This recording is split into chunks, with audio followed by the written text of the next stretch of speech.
Bom, eu sou o Bruno. Já convido você aí, se você gosta desse assunto, a se inscrever. Se você gostar do vídeo, curta, né? Ajuda a gente no engajamento. Se você não gostar do vídeo também, mande pro seu inimigo. Tenho certeza que vai ser útil para ele, beleza? Bom, ó, Gilmar Mendes, presta muita atenção nisso. Diz que poderes debatem lei anti-embargo para evitar sanções. O que na verdade é isso? O que na verdade a gente tem aqui? Ele tá pedindo ajuda, tá? Ele tá pedindo ajuda. Ele já sabe que não tem como. Rapaz, essa foto aqui tá parecendo um boneco de cera, né? Ele não tem muito para onde correr, né? Ele deve. A gente imagina que ele deva ser um dos próximos sancionados. E aí eles acreditam. Existem inclusive outros países aí que já tentaram fazer a mesma coisa, de burlar ou retalhar ou tentar proteger o pessoal de sanções como a Magnitsky, até porque na Europa existem equivalentes. E a coisa sempre complica, né? Mas vamos ver a notícia aqui, ó. O ministro Gilmar Mendes afirmou nesta terça-feira que os três poderes discutem a formulação de uma lei anti-embargos para proteger autoridades e instituições brasileiras de sanções internacionais. Bom, aí que na verdade ele quer é proteger a si mesmo, né? Ele, o Alexandre, a galera, os parceiros ali. De acordo com o ministro, a discussão foi motivada por recentes sanções dos Estados Unidos contra o Brasil, como a revogação de vistos de autoridades brasileiras e a aplicação da Lei Magnitsky contra Alexandre de Moraes. E, lembrando, né? Eu acredito que ele vai ser o próximo. Na Europa, aí abre aspas para ele, né? Na Europa existe várias discussões sobre isso, tendo em vista embargos que são aplicados a Cuba e ao Irã. Olha os dois países que ele usou como exemplo, né? Irã, que estava lá, sempre lá abrigando terrorista e desenvolvendo arma nuclear, e Cuba, que é a ilha prisão, né? E só serve para desgraça. Tanto que as pessoas fogem em botes improvisados, de tão bom que ela. E como recentemente houve essa aplicação, não só a cassação de vistos das autoridades, como do ministro da Saúde. Bom, lembrando que o ministro da Saúde teve visto cassado por causa do trabalho dele no Mais Médicos, que todo mundo sabe que é um trabalho análogo à escravidão, né? Eles eram contratados para receber aí por volta de R$ 10.000 e recebiam menos de 3.000, porque o restante ia para o regime cubano. Então era uma forma de deslocar recursos para o regime, escravizando o povo cubano. Bom, nós estamos nos debruçando sobre um debate de lei anti-embargos para proteger as autoridades e aquelas entidades. Gilmar ressaltou, porém, que acredita que o local mais adequado para essa discussão é o Congresso. É claro, porque se ele discutir sozinho, ele vai colocar ainda mais evidência sobre ele.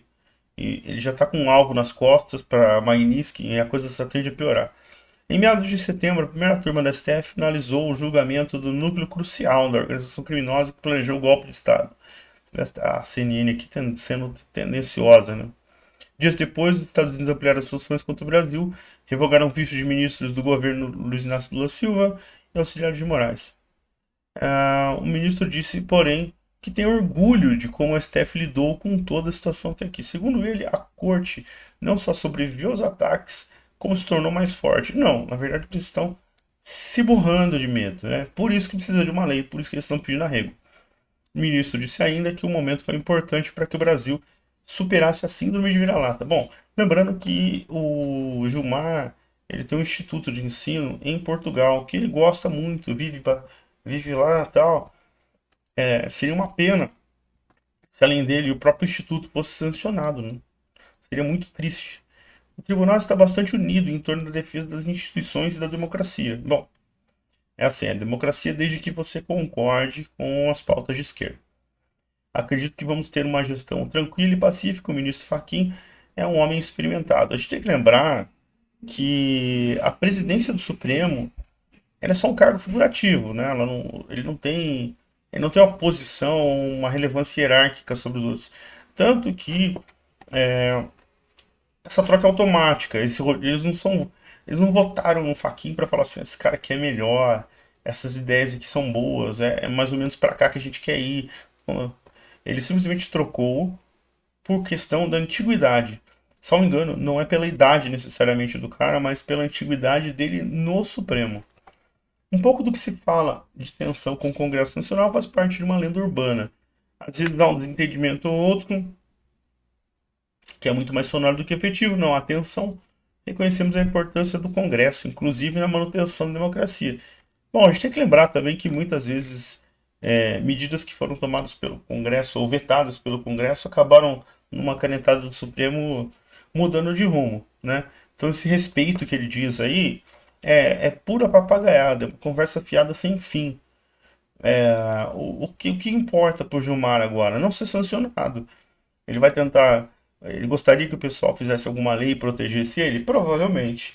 Funcionaria? Não. A gente já sabe que não. Por quê? O sistema bancário ele é muito atrelado ao mercado americano, né? Todos os bancos aqui têm alguma operação, alguma atividade nos Estados Unidos. E eles não vão querer perder isso, né? Todos os bancos aí têm capital aberto. Os acionistas não vão querer isso, né? Eles não vão querer. É claro que a gente tem que lembrar que o Banco do Brasil ainda tem controle estatal, então no caso dele, a chance de você evitar isso é menor. Existe uma possibilidade do governo meter uma canetada, forçar o banco, né? Infelizmente a conta vai chegar para o acionista, né? Tanto é que se isso acontecer e o banco derreter, um conselho não, um palpite aí, vamos ter um palpite que eu teria aproveite e compre, porque o governo não vai querer deixar o Banco do Brasil fechar. Não é a primeira vez que o Banco do Brasil vai à falência, né? Já nos tempos mais remotos, ele faliu, quem salvou foi o Barão de Mauá. E, tá, eu acredito que não esteja livre disso agora, porque, por exemplo, só com esse fluxo aí, os bancos perderam mais de 40 bilhões de valor de mercado. Isso de um modo geral, né? Se um Banco do Brasil eventualmente for sancionado ou ficar sob qualquer ameaça de sanção, a gente já sabe que a tendência é o preço derreter. E por outro lado, se você percebe que é uma perspectiva de troca de governo, de uma guinada, né, para sair ou pelo menos enfraquecer esse regime que a gente vive, a tendência é que o ativo se recupere, né? Isso para mim é muito óbvio. É só uma questão de esperar o desenrolar das coisas. Então, imagina assim, se o sujeito está posicionado em Banco do Brasil, talvez não valha a pena fazer nada. Deixe para autorar. Se cair, eu acredito que seria um momento para você puxar o preço médio para trás e tendo disponibilidade de comprar. Não fazer loucura, né? Mas eu acho que é mais ou menos o que deve acontecer. A gente tem que esperar porque essas sanções aí, principalmente as tarifas, elas não devem afetar a gente agora. Isso leva um tempo para começar a afetar. Por quê? Você tem fluxo de material correndo ali, à medida que a tarifa começa a pegar, você deixa de receber novos pedidos por produto que foi taxado. Naturalmente, quem fornecia tenta realocar essa produção em outros mercados, né? Nem que seja alterando o preço. À medida que isso não funciona, pode funcionar num primeiro momento, mas à medida que ele não funciona no longo prazo, esse sujeito ele vai ter que abaixar ainda mais as margens, vai naturalmente perdendo lucratividade, acaba criando um efeito bola de neve ali que você vai ter que demitir funcionário e assim por diante. Então, a tendência é que essas tarifas levem a uma crise financeira muito, muito relevante, principalmente por um ano eleitoral, né? Isso pode ser decisivo para o rumo das coisas, considerando que não vai haver interferência, né? A gente tem que ver isso também. Se houver interferência, a coisa fica um pouco nebulosa para a gente. Bom, basicamente é isso aí. Eu refaço meu convite aí, se inscreva. Se você gostou do tema, curta. Se você não gostou, mande para seus inimigos aí e ajude a gente a treinar esse algoritmo para aumentar o alcance, né? A gente está começando o trabalho agora, mas ainda temos muito para analisar aqui para frente, beleza? É isso aí. Comenta aí o que que você achou dessa fala do João Armendes. Você acha que ele tá de malandragem, tá de conversinha fiada, ou, pelo menos é o que eu acredito, tá muito preocupado. Tá com muito medo, porque ele sabe que o dele tá quase chegando. Bom, é isso aí, gente. Fui.